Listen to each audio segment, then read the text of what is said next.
ಚಿಕ್ಕಬಳ್ಳಾಪುರ ನಗರಸಭೆಗೆ ಸೇರಿದ 99 ಅಂಗಡಿಗಳ ಹರಾಜು ಇಂದು ಯಾವುದೇ ವಿಘ್ನವಿಲ್ಲದೆ ನಡೆದಿದೆ. ಆದರೆ ಹರಾಜು ಪ್ರಕ್ರಿಯೆಗೂ ಮೊದಲು ಎದುರಾದ ವಿಘ್ನಗಳು ಒಂದೆರಡಲ್ಲ. ಇದಕ್ಕೆ ಕಾರಣ ಜನಪ್ರತಿನಿಧಿಗಳಾದವರು, ನಗರಸಭೆ ಸದಸ್ಯರಾದವರೂ ಆಗಿದ್ದಾರೆ.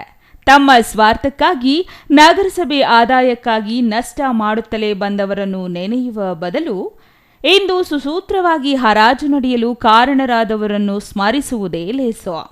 ಹೌದು, ಪ್ರತಿ 12 ವರ್ಷಕ್ಕೊಮ್ಮೆ ನಗರಸಭೆ ವಾಣಿಜ್ಯ ಮಳಿಗೆಗಳ ಹರಾಜು ಪ್ರಕ್ರಿಯೆ ನಡೆಯಬೇಕು ಎಂಬ ನಿಯಮವಿದೆ.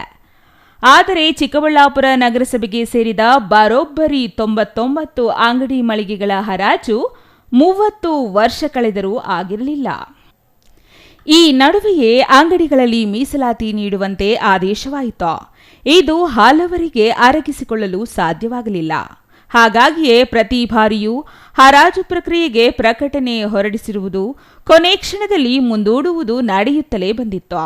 ಆದರೆ ಹರಾಜು ಪ್ರಕ್ರಿಯೆ ಘೋಷಣೆಯಾಗುವವರೆಗೂ ಬರಲು ಕಾರಣರಾದವರು ಈ ಹಿಂದೆ ಚಿಕ್ಕಬಳ್ಳಾಪುರ ನಗರಸಭೆ ಪೌರಾಯುಕ್ತರಾಗಿದ್ದ ಮಂಜುನಾಥ್ ಅವರು, ಇವರೊಂದಿಗೆ ಕೈಜೋಡಿಸಿದವರು ಆಗ ಯೋಜನಾ ನಿರ್ದೇಶಕರಾಗಿದ್ದ ಮಾಧವಿ ಅವರು.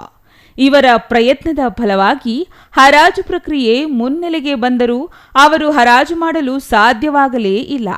ಇದಕ್ಕೆ ಕಾರಣ ಮತ್ತೆ ಅದೇ ಸ್ವಾರ್ಥ ಜನಪ್ರತಿನಿಧಿಗಳಾದವರು. ಆದರೆ ಪ್ರಸ್ತುತ ಆಡಳಿತ ಮಂಡಳಿ ಈ ಯಾವುದೇ ಒತ್ತಡಗಳಿಗೆ ಮಣಿಯಲಿಲ್ಲ. ಮಾರ್ಚ್ 26ರಂದು ನಡೆಯಬೇಕಿದ್ದ ಬಜೆಟ್ ಮಂಡನೆ ಕಾರಣವೇ ಇಲ್ಲದೆ ಏಪ್ರಿಲ್ 5ಕ್ಕೆ ಮುಂದೂಡಲಾಯಿತು. ಇದು ನಗರಸಭಾ ಸದಸ್ಯರು ಮಾತ್ರವಲ್ಲದೆ ನಾಗರಿಕರ ಆಕ್ರೋಶಕ್ಕೂ ಕಾರಣವಾಯಿತು.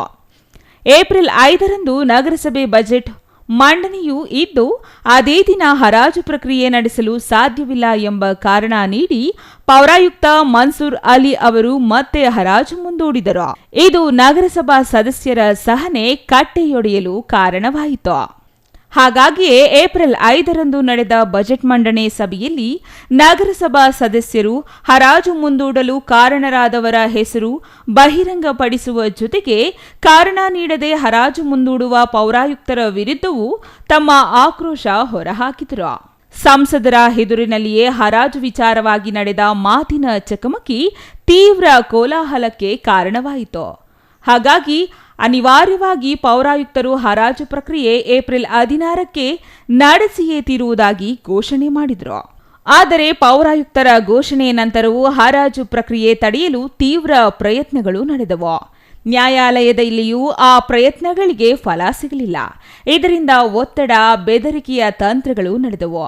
ಅದರ ಭಾಗವಾಗಿಯೇ ಇಂದು ಬೆಳಗ್ಗೆ ನಗರಸಭೆಯ ಮುಂದೆ ವ್ಯಕ್ತಿಯೊಬ್ಬರು ಪ್ರತಿಭಟನೆಯ ನಾಟಕವನ್ನು ಆಡಿದರು. ಆದರೆ ಈ ಯಾವುದೇ ನಾಟಕ ಇಂದಿನ ಹರಾಜು ಪ್ರಕ್ರಿಯೆ ತಡೆಯುವಲ್ಲಿ ಸಂಪೂರ್ಣ ವಿಫಲವಾಯಿತು. ಒಟ್ಟಿನಲ್ಲಿ ನಗರಸಭೆ ಅಂಗಡಿ ಮಳಿಗೆಗಳ ಹರಾಜು ಪ್ರಕ್ರಿಯೆ ಯಶಸ್ವಿಯಾಗಿದ್ದು, ನಗರಸಭೆ ಆದಾಯ ಹೆಚ್ಚಳವಾಗಿದೆ. ಇದು ನಗರದ ಅಭಿವೃದ್ಧಿಗೆ ಸದ್ಬಳಕೆಯಾಗಲಿ ಎಂದು ಆಶಿಸೋಣ. Ambareesh N, CTV news, Chikkaballapur.